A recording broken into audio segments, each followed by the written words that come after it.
বান্দা তুই কি নেয়ামত পাইছিলি, তুই তো বুঝোস না, একটু বুঝ যে এক কৃষক খেতে গেছে হাল চাষ করার জন্য। কি চাষ করার জন্য? কৃষক গেছে খেতে হাল চাষ করার জন্য। ওই কৃষক হাল চাষের এক পর্যায়ে নাঙ্গলে হলার মধ্যে লাগিয়া একটা হীরার টুকরা পাইছে। কি পাইছে? আরে বান্দা বান্দি, আমরা তো হীরার টুকরা পাইছিলাম এক মাসের একটা, সুবহানাল্লাহ। হীরার টুকরা পাইছিলাম, দামি দামি দামি, যে হীরার টুকরা এ দুনিয়াত কোনো মূল্য দেওয়া সম্ভব না, সুবহানাল্লাহ। একটা হীরার টুকরা পাইছিলাম একটা মাস, শাহরু রমাদান আল্লাযী উনজিলা ফীহিল কুরআন, এই এক মাস হীরার টুকরা একটা মাস পাইছিলি। ওই হীরার টুকরাটা পাওয়ার পরে কৃষক বাড়িতে নিয়ে গেছে। নেওয়ার পরে ধুয়া মুচা দিয়ে ঝকঝকা করে জহুরির কাছে বাজারে নিয়ে গেছে। জহুরি চিনেননি? স্বর্ণকার। জহুরি কি? জহুরির কাছে নিয়ে গেছে, স্বর্ণকারের কাছে। ভাই দেখেন তো এটা কি? স্বর্ণকারে ঘষা দিয়া কয়, বাবুরে এটা তো মূল্যবান এক রত্ন, সুবহানাল্লাহ। আল্লাহ রাসূল চিনছে, বান্দারে এই মাস তো মূল্যবান একটা রত্ন, সুবহানাল্লাহ। আলেমরা চিনছে কোরআনের মাধ্যমে, হাদিসের মাধ্যমে, এই মাস তো মূল্যবান একটা রত্ন রে।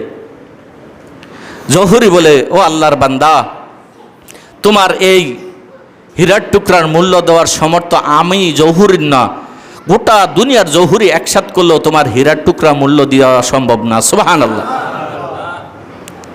তাহলে কি করা যায়? যদি হীরার টুকরা পাওয়ার পরে কাজে না লাগায় কোনো দাম আছে? এই কৃষকে কি করবো? এটা দিয়া লাভ আছে? এটা লয়ে গর্ব হইয়া থাকলে লাভ হইবে বেটার? আমরা মাহে রমাদান পাইলাম, কাজে লাগাইলাম না, কি লাভ হইল আমাদের? কি লাভ হইল? পাইলাম ঠিক আছে, কিন্তু কাজে লাগাইতে পারলাম না, কি লাভ হইল? এখন কৃষক বাদশার কাছে নিয়ে গেছে। কার কাছে? বাদশার কাছে নিয়ে গেছে। উনি চিন্তা করলো যে আমার কাছে তো এটা থাকলে কোনো মূল্য নাই, বাদশার কাছে নিয়ে যাই, কিছু দিলে তো এটা দেওয়া চলতে পারবো, ঠিক না? বে ঠিক। আল্লাহ তাআলা বান্দাকে দিছে, বান্দা তুই এই মাহে রমাদান দিলাম, তোর জন্য জান্নাতের একটা হীরার টুকরা রাখছি, তুই মাহে রমাদানকে তুই কাজে লাগাইয়া জান্নাতের হীরার টুকরাটা কিনা নে, সুবহানাল্লাহ। জান্নাতের হীরার টুকরা। বাদশা দেখার পরে, বাদশা তো বাদশা হীরার টুকরা দেখে তো চিন্না লাইছে, চিন্না কো আরে এই হীরার টুকরা তো আমার দরকার। আল্লাহ রাসূল এই মাহে রমাদান দেখে তো চিন্না লাইছে। আল্লাহ রাসূল কয় মাহে রমাদান তো আমার দরকার, এই জন্য 2 মাস আগে থেকে বলতো কি যে আল্লাহুম্মা বারিক লানা ফি, আল্লাহুম্মা বারিক লানা ফি রমাদান ওয়াবাল্লিগনা। ওইরকম আল্লাহ রাসূল দোয়া করতেন, আল্লাহুম্মা বারিক লানা ফি রজব ওয়া শাবান ওয়াবাল্লিগনা রমাদান। আল্লাহ রাসূল কিন্তু চিন্না লাইছিল, উম্মতকেও জানাইয়া গেছে এটা অনেক দামি একটা মাস উম্মত। এখন বাদশা চিনার পরে জহুরিদেরকে ডাকাইয়া বলল, এটার মূল্য নির্ধারণ করে দাও। এবার কৃষক মানুষ এবার ঠগাইয়া লাভ নাই। তো আল্লাহ তাআলা এই এক মাস দিছিল, ফজিলতের মাস। বান্দাকে বলছে, বান্দা যা একটা মূল্য নির্ধারণ করে দিলাম, তুই নফল পড়বি, ফরজের দাম দেন, সুবহানাল্লাহ। ফরজ পড়বি 70 থেকে 700 ফরজের দাম দেন, একটা সুন্নত পড়বি 70 থেকে 700 সুন্নতের দাম দেন, সুবহানাল্লাহ। আল্লাহ তাআলা একটা মূল্য নির্ধারণ করে দিছিলেন বান্দার জন্য, বান্দা তুই না জান্নাত কিনবি, জান্নাত তো অনেক দামি জিনিস, তো নে 1 মাস দিলাম, এটা কাজে লাগা জান্নাত কিন। এখন জহুরি একসাথ হইয়া কয়, বাদশা জাহাপনা আপনি বেয়াদবি মাফ করবেন, এই স্বর্ণ হীরার টুকরা কেনার মতো যোগ্যতা আপনি বাদশার কেন? গোটা পৃথিবীর বাদশা মিলল এই হীরার টুকরা কেনা সম্ভব? সুবহানাল্লাহ কর না। এখন কৃষককে আমার ব্যস্ত হইব, কৃষককে আমার উম্মতকে আমরা কিনতে হইব। আরে আমরা জান্নাত ছাড়া তো উপায় নাই, জাহান্নাম সহ্য করা সম্ভব আমাদের দ্বারা? যারা কোন সম্ভব, তো আগুনে একটু হাত দিয়ে দেখেন, কুদরা আপনার ক্ষমতা আছে, একটু টেস্ট করে। তো উম্মত হিসেবে আমরা কিনতে হইব। এখন জহুরিরা বলতেছে যে এই হীরার টুকরা কিনার মতো সমর্থ পৃথিবীর কারণ নাই। এখন বাদশা কি কইতেছে, তাহলে কি করার? কৃষক আমি এটা দিয়া দামো, আপনি আমার ঠগাইয়েন না, আপনি আমারে। আল্লাহ কয়, বান্দারে তোরা রোজা রাখ 1টা মাস, আমি তোদেরকে ঠগাইতাম না, যা পুরস্কার জান্নাত না আমি হইয়া দাম, সুবহানাল্লাহ, আমি তোদের পুরস্কার হইয়া দাম। এখন এক উজির বলতেছে, বাদশা জাহাপনা এখন মূল্য নির্ধারণ করা তো সম্ভব না, তার একটা সুযোগ দিয়া দিই, আগামীকাল ফজর থেকে শুরু করিয়া সূর্য অস্তমিত পর্যন্ত, ওঠা থেকে শুরু করে অস্তমিত পর্যন্ত সারা দিন আপনার রাজ দরবার থেকে যা নিতারে তার, যা নিতারে, আর বিনিময়ে আপনার হীরার টুকরা। আল্লাহকে বান্দারে, চাঁদ ওঠা থেকে শুরু করে চাঁদ ডোবা পর্যন্ত 30টা দিন তোদেরকে একটা সুযোগ করে দিলাম। এই 30 দিনে যা নিতারস আমি তোদেরকে দিয়া দিলাম। সুবহানাল্লাহ। জানেস আমি দিয়া দিলাম, জানেস আমি দিয়া দিলাম, জান্নাত নেস দিয়া দিলাম, আমারে নেস আমি দিয়া দিলাম। সুবহানাল্লাহ। 30টা দিন দিয়া দিলাম। ওই বান্দা দিছে, বাদশা দিছে 12 ঘন্টা, আর আল্লাহ কয় আমি 30 দিন 24 ঘন্টা করে প্রত্যেক দিন দিলাম। সুবহানাল্লাহ। নে দিয়া দিলাম সুযোগ, নে কামাই কর, কামাই কর, জানি তারস নে, যে যেমনে ফারস নে, যে যেমনে ফারস নে। সুবহানাল্লাহ। এখন ওই কৃষক রাতভর টেনশনে আছে, কোন সময় ফজর হইব, কোন সময় কি হইব, ফজর হইব। কারণ ফজরের পর থেকে তার তো নেওয়া শুরু, ঠিক না ভাই? ঠিক। উম্মত আমরা 2 মাস আগের থেকে আর রেডি ছিলাম, মাহে রমজান আসবার নেওয়া শুরু করব। আলহামদুলিল্লাহ, যারা যা পারছি নিছি, যারা পারছি না হাত গুটিয়ে বসে রয়েছি, ঠিক না ভাই? ঠিক। এখন হেতে আর সারা রাত ঘুম নাই। ফজরে আজান হয়েছে তো রওনা করে দিছে বাদশার দরবার দিকে, আর বাদশাহ সাইনবোর্ড লাগাইয়া দিছে যে আজকের জন্য কেউ কোনো কিছু ধরবা না, তে যা নিতারে সব তার, তে যা নিতারে সব কি তার। আল্লাহ তাআলাও ফেরেশতাদেরকে সাইনবোর্ড লাগাইয়া দিছে।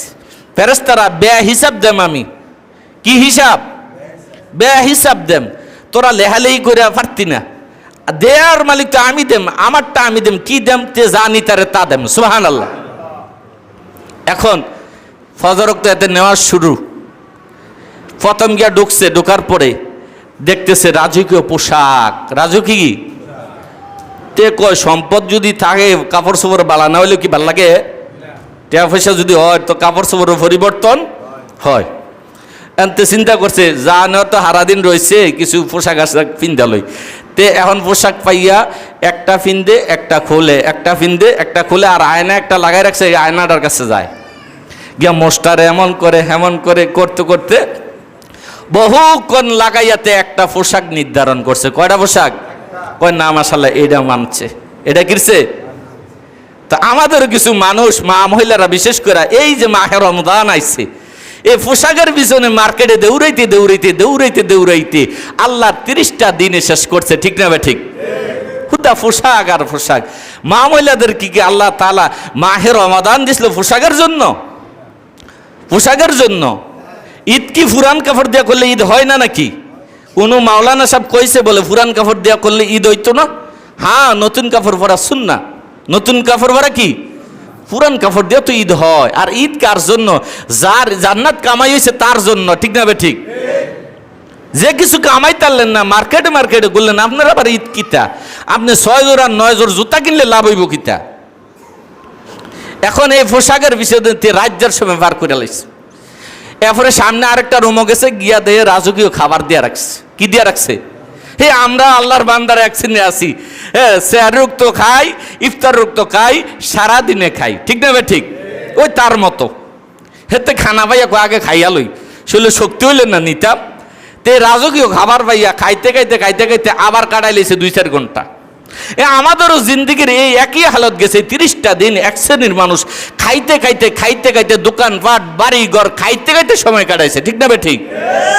দুস্থ রাগ হেন না, একটু মিলান, জিন্দিগির সাথে মিলে দেখেন যে হুজুরের কথাগুলা, কোরআন হাদিস যে কথাগুলা বলতেছে সত্য হইতেছে কিনা। খাইতে খাইতে জিন্দিগির কাটাইয়া দিছে অনেক সময়, এই 30টা দিন কাটাইয়া দিল। বান্দা তখন খাইতে খাইতে ক্লান্ত হইয়া গেছে, সামনের রুমে গেছে, গিয়া দেখে রাজকীয় বিছনা। রাজকীয় কি? তো চিন্তা করলো সময় বহুত আছে, খাইছি এলেক বেলেক করে একটু হুইয়া লই, একটু কি করে লই। তো আরেক তারা খাইতে খাইতে হইতে হইতে গেছে, ঠিক না ভাই? ঠিক। খাইতে খাইতে, রোজার মাস, খানা আর হোতা, খানা আর কি খাইছে গরুর মতো, হুইয়া রয়েছে বলদের মতো, ঠিক না ভাই? ঠিক। এই হুতা আর খানা, হুতা আর খানা, কাম নাই, কর্ম নাই, কামাই নাই, রোজগার নাই, হেতে একটা পাইছে রোজার মাস, খাওয়ানার হুতন, খাওয়ানার হুতন, রোজাও না, তারাইও না, ঠিক না ভাই? ঠিক। এই কাটাইয়া দিস। এরপরে মাশাআল্লাহ খাদেম খদ্দাম মা লাগাই রাখছে বাদশাহ, সালা কি করিয়া এটা এক আজ যা তো আপনার, আর দিন তো আপনার, দিন কার? আসলে তার হুতুন্নার। আরে দিন তো রোজাদার, দিন কার?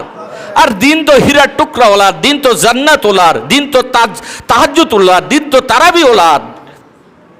এখন আয়া তারা বাতাস করে আপনি ঘুমান, চিন্তা করেন না, বহুত সময় আছে। কি আছে? বহুত সময় আছে। এখনো আমাদেরকে ধোঁকা দিতেছে, বহুত সময় আছে। আল্লাহর বান্দা আরো 2-3 দিন সময় আছে। তওবা করতে লাগে 1 সেকেন্ডে না, ঠিক না বেঠিক? এখনো বহুত সময় আছে। এখন আল্লাহর বান্দা যে ঘুম দিছে, মাশাল্লাহ, এক ঘুমে ওই মসজিদের মধ্যে আওয়াজ হইতেছে হাইয়া আলাস সালাহ, হাইয়া আলাস, হাইয়া আলাস সালাহ। যখন কইছে হাল দিয়ে উঠছে, উঠতে কয় হ্যাঁ হ্যাঁ, আমার স্বর্ণ, আমার রাজকীয় চেয়ার, আমার মুকুট, এই হাওয়া ওই আবাল তাবাল শুরু করছে। এখন দারোয়ানরা ইয়া কয় লাইতাম বাইর, লাইতাম তুই, লাইতাম তুই বাইর তাড়াতাড়ি। হ্যাঁ, আল্লাহর বান্দা রোজা রাখলা না, তুমি ঈদগাত আইয়া জান্নাত কামাই করতা। আল্লাহর ফেরেশতারা কয় তুই ঈদগাত আইস না, তুই ঈদগাত, আল্লাহ রাসূল কয় তুই ঈদগাত আইস না, তোর জন্য ঈদগা না। কিন্তু এটি আমরা কইলে আমরা মৌলবি কিনা, ঠিক না বে ঠিক? আল্লাহ রাসূল কইছে যে রোজা রাখছে না তার জন্য ঈদগা না, তবে অসুস্থতা ভিন্ন কথা। সুস্থ বলদের মতো যেটি রোজা রাখে নাই, এটির জন্য ঈদগার জায়গা নাই, ঠিক না বে ঠিক? বলছে কি রহমাতুল্লিল, বিরোধিতা করলে তিনার লগে করেন, আমার লগে না। আর যদি আমার কথা অবিশ্বাস হয় তো আরেকজন আলেমকে জিজ্ঞান, আমরা হুজুর দিয়ে কথা কইল। আল্লাহ রাসূল কয় তুই রোজা রাখছ, তোর জন্য ঈদগা না, তোর জন্য কি না। এখন ওই বলদের লাইতানি শুরু করছে। একটা মাস তোকে, তোরে একটা দিন 12টা ঘন্টা সময় দেওয়া হয়েছে, তুই এর ভিতরে কি কিছু লাইতার সত্তা? তুই হুতনের জায়গা পাইলি না হইলে, তুই খাওয়ানার পাইলি না হইলে, লের খায় না পাইয়া একটা মাস তুই বুঝলা গেছ গা, বাইরেও তাড়াতাড়ি ফাঁসা বাইন গেলাম, ঠিক না বে ঠিক? এখন আল্লাহর বান্দা চোখের পানি ছাইড়া দেওয়া শুরু করছে। ও বন্ধু, আমাদের হালতটাও তো সেম টু সেম। এই একটা মাস এমনি কাটলো, পোশাকের পিছনে কাটলো, খাওয়ার পিছনে কাটলো, ঘুমের পিছনে কাটলো, হ্যাঁ, একই একই করতে করতে করতে করতে করতে করতে আজকা মাহে রমাদানের 27তম দিনে এসে পৌঁছলাম। এখনো কি আপনার আমার ঘুম ভাঙতেছে না? এখনো কি দেমাগ লাড়া দিতেছে না যে হ্যাঁ, একটা হীরার টুকরা একটা মাস, শাহরু রমাদান আল্লাযী উনজিলা ফীহিল কুরআন হুদাল লিন-নাস ওয়া বাইনাতিম মিনাল হুদা ওয়াল ফুরকান। আল্লাহ আমারে দিছিল তো জান্নাত কামাই করার জন্য। আমি একটা তরতাজা মানুষ, সুস্থ মানুষ, খাইয়া হুইয়া বইয়া কেমনে এটা কাটাইয়া দিতেছি। আরে আমার কি মৃত্যুর ভয় নেই? আমার কি কবরের জিন্দিগির ভয় নেই? আমার কি পরকালের ভয় নেই? আমি কি আল্লাহর কাঠগড়ায় দাঁড়াইতে হবে কি হবে না? এই ভয়টা কি আমার ভিতরে আসে না? দোস্ত, তবে শুনে যান, আপনি যদি অহংকারী বশত খামখেয়ালি করেন যে রোজা রাখিয়াও দেখছি না রাখিয়াও দেখছি, রোজা রাখিয়া যা ছিঁড়ছে না রাখিয়াও তার ছিঁড়ে, তাহলে আপনাকে আল্লাহ রাসূল, আল্লাহ তাআলা বলে যে আমি তোকে জাহান্নামের ইন্ধন বানাম। কন নাউজুবিল্লাহ। কারণ তুই অহংকার করছ, তুই অহংকারের বশত আমি আল্লাহ তাআলার ইবাদত থেকে গাফলতি করছ। তোর কোনো ব্যারাম আরাম নাই, কিচ্ছু নাই, তোর কোনো অসুবিধা নাই, খাওয়ার অভাব নাই, কাপড়ের অভাব নাই, তুই চাইলে 30টা রোজা রাখতে পারতি। বান্দা, তুই গাফলতির কারণে তুই অবজ্ঞা করছ। আমি তোকে জান্নাত না হীরার টুকরা দিব না, তোকে এখন তোরে নোংরা জাহান্নামের বস্তু, নোংরা জাহান্নামেদের পুষ, জাহান্নামীদের মল মূত্র আমি তোকে খাবার হিসেবে দেব। বান্দা যা যা যা, জাহান্নামের ইন্ধন হইয়া তুই জাহান্নামে যা। কোন নাউজুবিল্লাহ।